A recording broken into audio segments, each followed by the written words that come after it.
उड़ीसा के बरगढ़ जिले के बिरहीपाली गांव में रहने वाले अजीत बरिहा ने 4 महीने पहले अपने पिता से 12वीं की परीक्षा में शामिल होने के लिए कुछ रुपयों की मांग की, लेकिन तब 19 साल के अजीत को पता नहीं था कि ये मांग उसके पिता तरनी बरिहा के लिए जानलेवा साबित होगी। फसल हानि होने के कारण चिंतित थी। आपको क्या चाहिए?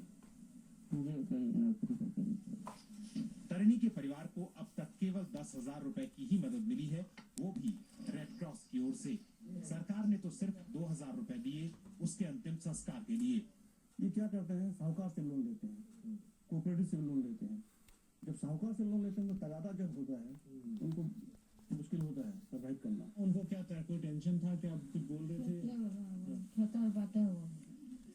तरनी की तरह ही पिछले साल नवंबर महीने में कर्ज से दबे मकरध्वज वाक ने अपनी जान दे दी। तो पैसे का टेंशन था।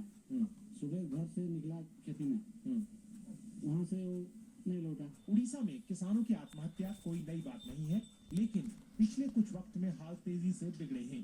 पिछले 1 साल में ही राज्य में करीब 150 किसानों ने अपनी जान दे दी है। लेकिन नवीन पटनायक सरकार कहती है कि बरगढ़ हो या पूरा राज्य, जिस किसान ने भी खुदकुशी की है उसका कर्ज या फसल बर्बादी से कुछ लेना देना नहीं है। तो आप कह रहे हैं कि सारे परिवार झूठ बोल रहे हैं या कुछ और वजह है? अलग वजह हो सकती है, आपको पता नहीं। मैं सिर्फ इतना कह रहा हूँ कि वो लोग कह रहे हैं कि मौत, कर्ज और फसल बर्बाद होने से हुई। आप कह रहे हैं ऐसा नहीं है, यानी फिर वो लोग झूठ बोल रहे हैं।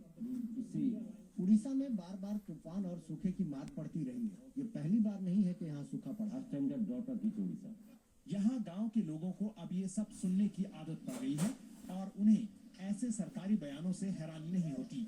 अजीब अजीब सा रीजन दिए हैं कि किसी को शराब समझ के पेस्टिसाइड पी लिया, ये रीजन दिए हैं। किसी में फैमिली टेंशन है, किसी का बेटा का किसी लड़की के साथ चक्कर है, इसलिए वो उसका प्रॉब्लम है।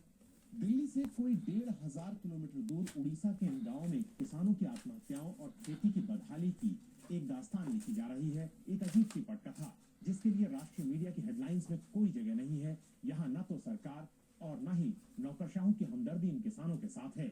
लेकिन याद रखिए कि आने वाले दिनों में भी हर चुनावी रैली और चुनावी कार्यक्रम में आपको ये नारा सुनाई देता रहेगा कि भारत